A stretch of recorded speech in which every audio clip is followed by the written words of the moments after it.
నమస్తే. Welcome to open talk with Munjeti. ఒక కుటుంబంలో ఒక పర్సన్ ఎడ్యుకేషన్ అయితే ఆ కుటుంబం అంతా బాగుంటుంది. సో ప్రతి ఒక్కరూ విద్యను అభ్యసిస్తే దేశాలు అన్నీ బాగుంటాయి.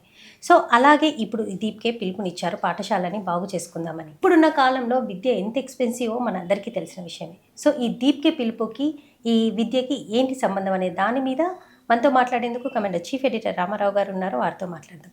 సార్ నమస్కారం. నమస్తే సార్. ఆగస్టు 15 ఈసారి స్పెషల్ అవ్వబోతుంది అన్నది ఒకటి బాగా కనపడుతుంది విద్య విషయంలో. ఎందుకంటే 80వ స్వాతంత్ర దినోత్సవం సందర్భంగా సిజేపీ పార్టీ అభిజిత్ దీప్కే ఒకటి పిలుపునిచ్చారు, గ్రామీణ పాఠశాలలని బాగు చేసుకుందామని. ఆల్రెడీ దీప్కే ఎంత ప్రభంజనం సృష్టించాడో మన అందరికీ తెలిసిందే. సో అసలు ఏంటి సార్ ఈ పాఠశాలలని బాగు చేసుకుందామన్న కాన్సెప్ట్ ఏంటి? దీప్కే ఈ పాఠశాలలు బాగు చేయాలన్న ఉద్యమం ఆయనకు ఆలోచన రావడం చాలా గొప్ప విషయం అండి. ఆయన చదివిందేమో అమెరికాలో, ఆయన ఉద్యోగం చేసిందేమో అమెరికాలో, చదువంతా ఐటీ, గ్రామస్థాయి నేపథ్యం లేదు, అది మనకి ఎక్కడ కనబడదు.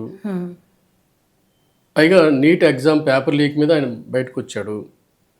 రాజకీయ పార్టీ పెట్టాలన్న ఆలోచన నుంచి కాకుండా ఉద్యమ పార్టీగా స్టార్ట్ చేద్దాం, దేశాన్ని బాగు చేద్దామనే ఉద్దేశంతో గ్రామ స్థాయిలో ఉన్న పాఠశాల, ప్రభుత్వ పాఠశాలతో స్టార్ట్ చేస్తున్నాడు ఆయన. అక్కడే అతనికి మనం అభిమానం అయిపోయాం.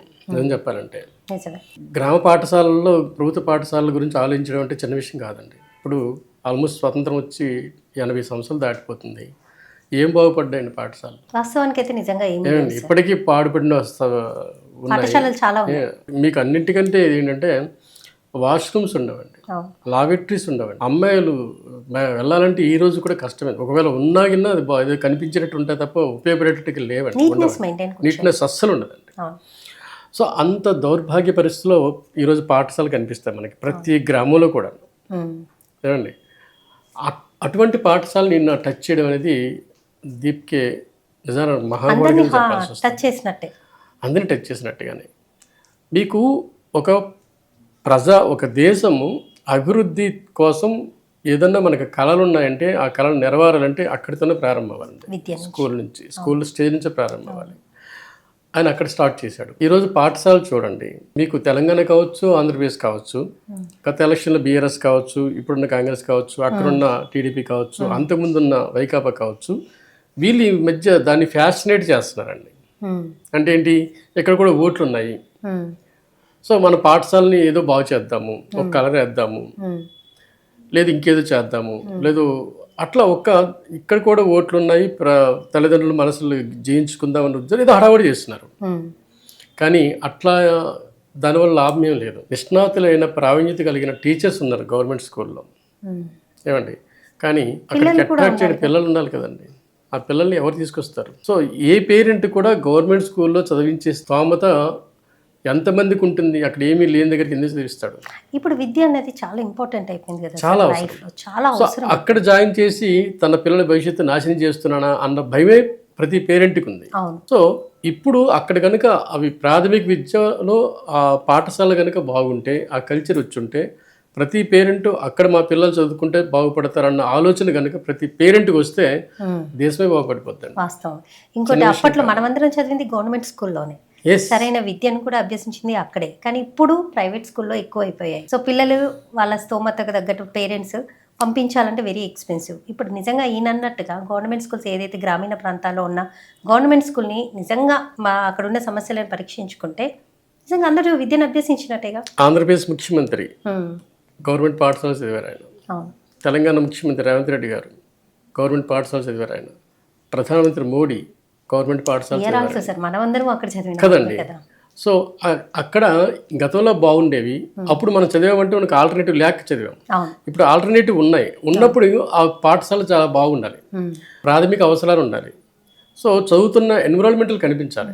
మీకు ఇంకొక విషయం ఆలోచించండి, ప్రైవేటు పాఠశాలలు ఇరుకు సందుల్లోన అపార్ట్మెంట్స్ నడుస్తుంటాయి. ఇవేమో విశాలమైన స్థలాలు ఉంటాయి. ఇక్కడ గ్రౌండ్ ఖచ్చితంగా ఉంటుంది, గ్రౌండ్ లేని పాఠశాలలో ఉండవు. హైదరాబాద్ లాంటి దాంట్లో కూడా గవర్నమెంట్ కాలేజీలు, గవర్నమెంట్ పాఠశాలకి మంచి మంచి ప్లేస్లు ఉన్నాయి, పెద్ద ప్లేస్లు ఉన్నాయి. ఆ చుట్టూ కాస్ట్లీ షాపింగ్ మాల్స్ ఇంకే ఉన్నా సరే అంత కాపాడుకుంటున్నాం ఆ స్థలాల్ని. ఆ స్థలం కొన్ని వాల్యూ అది. అంత గొప్ప స్థలాల్లో పాఠశాలలు నిర్వహణ సరిగ్గా లేదు, ఉండట్లా. వాటి మీద కాన్సన్ట్రేషన్ చేయగలిగితే ఇప్పుడు దీప్కే బటమే పడ్డాడు. సో దీప్కి ఎక్కడైనా దృష్టి పెట్టారంటే ప్రభుత్వం కాన్సన్ట్రేషన్ చేయాల్సిందే, అది మనం చూసాం కూడా ప్రత్యక్ష. చూసాం కదా. అతని వెంట కొంతమంది యూత్ వెళ్తున్నారు. ఆయన ఏం చెప్తున్నాడు ఈరోజు, challenge president challenge, sarpanch challenge అంటాడు ఆయన. సర్పంచ్ ఛాలెంజ్ అంటే ప్రతి ఊరు మన సర్పంచ్ దగ్గరికి వెళ్ళాలి, అయ్యా మీ స్కూల్లో ఏమున్నాయి ఫెసిలిటీస్ ఉన్నాయి, అలాగే మీ స్కూల్లో ఎట్లాంటి ఇన్ఫ్రాస్ట్రక్చర్ ఉంది, మీ స్కూల్లో రోజు పిల్లలు వస్తున్నారా లేదా, పాఠాలు చెప్తున్నారా లేదా, వీటి పర్యవేక్షణ. అయితే ఇంకొకటి అండి, ఇప్పుడు లేవని కాదండి, మీకు తల్లిదండ్రుల కమిటీలు ఉన్నాయి, ఎలా చేస్తారు ఆ పాఠశాల ఎలా నడుస్తున్నాయి, తల్లిదండ్రుల కమిటీలు ఉన్నాయి. అందులో కూడా ఆ కమిటీల మెంబర్స్ కూడాను టీచర్స్తో కోఆర్డినేట్ చేసుకుని పనులు చేస్తారు. కానీ అది ఒక ఉద్యమాల లేదు, అది ఒక ఉద్యమాల ఉండుంటే సక్సెస్ కనిపిస్తుంది. ఏదో చేసామా అట్లా ఏదో ఉంది కాబట్టి ఉండదు, అలా కాదు కదా. సో అది ఒక ఉద్యమంలో తీసుకురాగలిగితే దాని వాల్యూ కూడా తెలియాలి. సో దాని వాల్యూ, స్కూల్కి ఉన్న వాల్యూ తెలియాలి. స్కూల్కి ఉన్న వాల్యూ తెలియజేస్తే ఖచ్చితంగా అక్కడి నుంచి ఒక మణిరత్నాలు చాలా మంది వస్తారు, జాతిరత్నాలు చాలా మంది మధ్యతరగతి కుటుంబాలకి వాళ్ళ పిల్లల చదువు విషయంలో చాలా టెన్షన్ తో కూడుకున్న పని అయిపోతుంది ఇప్పుడు. మధ్య తరగతి పేదవర్గం అని కాదండి, అదే చదివితే అక్కడే చదవాలి అన్న ఆలోచన తీసుకురావాలంటారా? రూల్ అవసరం లేదు, అలా కనిపించాలి.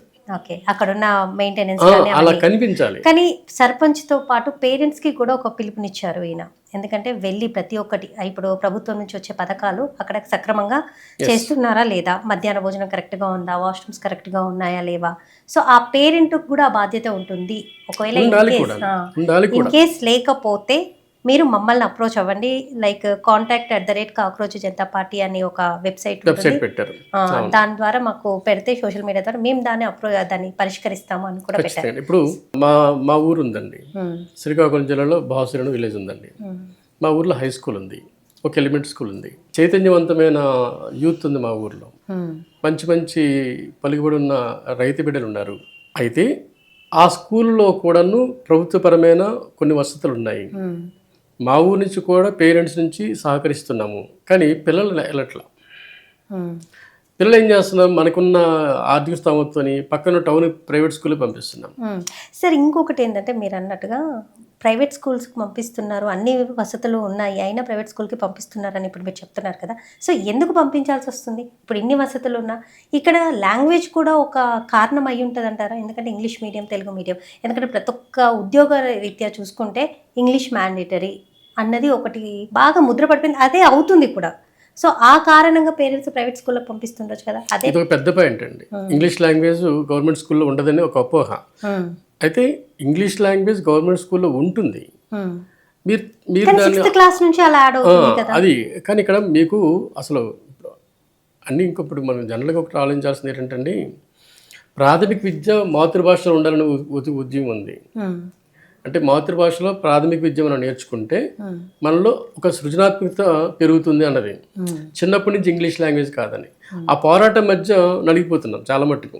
ఇంగ్లీష్ ఎక్కడి నుంచి ఉండాలనేది చాలా మటుకు ఓవరాల్ అదే అయిపోతుంది. ఇప్పుడు ఓకే, ఇప్పుడున్న వాళ్ళందరూ ప్రధానమంత్రి ఇప్పుడు మాట్లాడుతున్నారు కదా, మాకు చంద్రబాబు నాయుడు గారు మాట్లాడుతున్నారు కదా, అలాగే రేవంత్ రెడ్డి గారు మాట్లాడుతున్నారు కదా. కామాడికి వస్తే రేవంత్ రెడ్డి గారికి అయితే ఇంగ్లీష్ లాంగ్వేజ్ అంటే ఎక్కడ మంట వస్తుంది ఆయనకి. కేసీఆర్ హయాంలో కేటీఆర్ తనకున్న ఐటీ నాలెడ్జ్తోని తను విద్యాశాఖ మంత్రిలాగా తను అనేక ఐటీ ఎంప్లాయీగా ఉంటూ అనేక ఉద్యమాలు చేస్తున్న క్రమం నుంచి రావడమే కాకుండా యూత్ని అట్రాక్ట్ చేయడం కోసం కేటీఆర్ని ఒక ఇంగ్లీష్ మంత్రిగా అనేక పథకాలు ఎక్కడి నుంచో వెళ్ళి ప్రపంచ దేశాలు పర్యటించి ఎక్కడి నుంచి ఏవో నిధులు తీసుకొచ్చేస్తున్నాడు, లేదా ఇండస్ట్రీస్ తీసుకొస్తున్నారు ఆంగ్ల పాండిత్యంతోనని ఒక అపవాదు లేదా నిజం ఉందండి.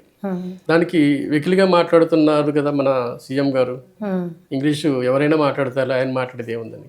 ఎస్, అది నిజమండి.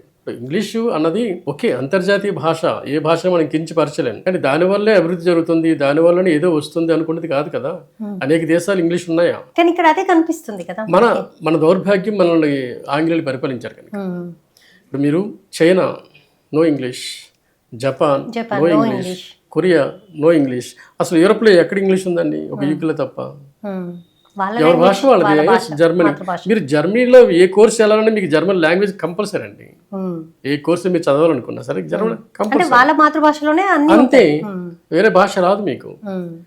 సో ఫ్రాన్స్, ఫ్రెంచ్ అంతే, ప్రతి దగ్గర కూడా అంతే, ప్రతి చోట మీకు అంతే ఇంగ్లీష్ కనబడదు. ఇప్పుడు ఇంతమంది సైంటిస్టులు వాళ్ళ ఇంగ్లీష్ వస్తేనే సైంటిస్టులు అయ్యారా? కాదు కదా. సో ఆ వ్యామోహం నుంచి మనం బయట పడలేకపోతున్నాం. దానికి కారణం ఏంటంటే పాతుకుపోయిన సమాజంలో బ్రిటిష్ వాళ్ళు మనల్ని అలా తయారు చేశారు కనుక ఇంగ్లీష్ విద్యను మన నూరు పోసి వెళ్ళిపోయారు. ఇంకా బ్లడ్లో కలిసిపోయింది, దాన్ని వదులుకోలేము. సో గవర్నమెంట్ స్కూల్లో కూడా ఫస్ట్ నుంచి ఇంగ్లీష్ అనేది ఒక సబ్జెక్ట్ పెడితే సో ఎలా ఉంటుంది? అది బెటర్ కదా. మీకు 5th నుంచి 6th నుంచి పెట్టడమే కరెక్ట్ అండి. ఓకే, అలా మరి చిన్నప్పటి నుంచి వద్దండి. ఎందుకంటే ఇందాక అన్నట్టుగానే ఒక మానసిక శాస్త్రవేత్తలు కావచ్చు, వీళ్ళంతా ఏమంటున్నారంటే సృజనాత్మకత అప్పటి నుంచే ఉండాలంటే మాతృభాషలో ఉండాలి. అదైతే కంపల్సరీ ఎదుగుతుంది, మొదట ఎదుగుతుంది అనమాట. కానీ ఇప్పుడున్న పేరెంట్స్ మైండ్ సెట్ అంతా నా పిల్లలు ఇంగ్లీష్ మీడియంలో చదవాలి, ఇంగ్లీష్లో మాట్లాడాలి, ఎక్కడ ఎందుకంటే వాళ్ళ భవిష్యత్తు అనేది ఇంగ్లీష్లోనే ఉంది అన్న ఒక అపోహలోనే ఉన్నారుగా. మేడం చిలక చెప్తే టకటకమని A to Z చెప్పేస్తాను. దాని ఇంగ్లీష్ ఏమైనా రాదా ఏంటి? ఎవరికి రాదు. పట్టుకుంటూ వచ్చి అసలు ఆ మటుకు వస్తే ఇప్పుడు ఏ వచ్చిన తర్వాత ఇంగ్లీష్ ఏముందండి. అంటే ఇంకోటి ఇక్కడ ఏంటంటే మీరు చెప్పేదాన్ని బట్టి ఫస్ట్ పేరెంట్స్ మైండ్ సెట్ మారాలి. అంతే, పేరెంట్ మైండ్ సెట్ మారాలి. అతనిలో స్టూడెంట్ సృజనాత్మకత రాగలిగితే లాంగ్వేజ్ సమస్య కాదండి. సమస్య కాదు. లాంగ్వేజ్ అసలు ఈ సమస్య ప్రపంచం అంతా చూస్తున్నాం కదా. రష్యా ఇంగ్లీష్ ఉందండి. ఇప్పుడు పుతిన్ వస్తున్నాడు ఇండియాకి, లేదు అమెరికాకి వెళ్తున్నాడు, ఆయనకి ఇంగ్లీష్ ఒక ముక్క రాదు, మరి మాట్లాడుకోవట్లేదా? మన ప్రధానమంత్రి వెళ్ళారు ఈ మధ్యనే, మన ప్రధానమంత్రి ఫ్రాన్స్ ఇవన్నీ దేశాలకు వెళ్ళారు. ఆయన ఉన్నారు, ఆయన తరపున వేరే వాళ్ళు పనిచేస్తారు కదా, ట్రాన్స్లేటర్స్ ఉంటారు కదా. సో ట్రాన్స్లేటర్ ఉన్నప్పుడు మీకు రాలేదని ఫీలింగ్ మీకు ఎందుకు ఉంటుంది? ఈ మాటకు వస్తే ఇప్పుడు ట్రాన్స్లేటర్స్ మన మొబైల్లో ట్రాన్స్లేటర్ ఎక్కడికి వెళ్ళాలనుకున్నా సరే మనం మొబైల్ ట్రాన్స్లేట్ చేసేస్తుంది. మీకేం టెన్షన్ అసలు? మీరు ఫారెన్కి వెళ్తారు, ఒక టూరిస్ట్గా వెళ్తారు, లేదా ఇంకేదో జాబ్ మీద వెళ్తారు, మీరు వెళ్ళగానే ఆ దేశం మీలో ఉన్న లాంగ్వేజ్ మీకు రాదు అని మీకు ఏం ప్రాబ్లం? మీ మొబైల్ ఉంటే మీ దగ్గర ఉంటే చాలు. అన్నీ వచ్చినట్టే. ట్యాక్సీ డ్రైవర్ ఈరోజు అదే చూపిస్తున్నారు. సో ఇంగ్లీష్ అన్న మమకారాన్ని తగ్గించుకుందాం, కానీ సృజనాత్మకత చాలా ఇంపార్టెంట్. అది ప్రభుత్వ పాఠశాల నుంచే వస్తుంది, అక్కడి నుంచే ప్రారంభించాలి. దీప్కే అక్కడితోనే ప్రారంభిస్తే బాగుంటుందని ఆయన ఆలోచన చాలా గొప్పది. అన్నిటికంటే ముఖ్యంగా భారతదేశం కనుక ఉజ్వల భవిష్యత్తు ఎవరమన్నా కోరుకుంటే అక్కడ మార్పు అవసరం అండి. గ్రామీణ ప్రాంతంలో, ఎందుకంటే ఇప్పటికీ మనం ఆధారపడుతుంది గ్రామీణ పాఠశాల నుంచి వచ్చారు.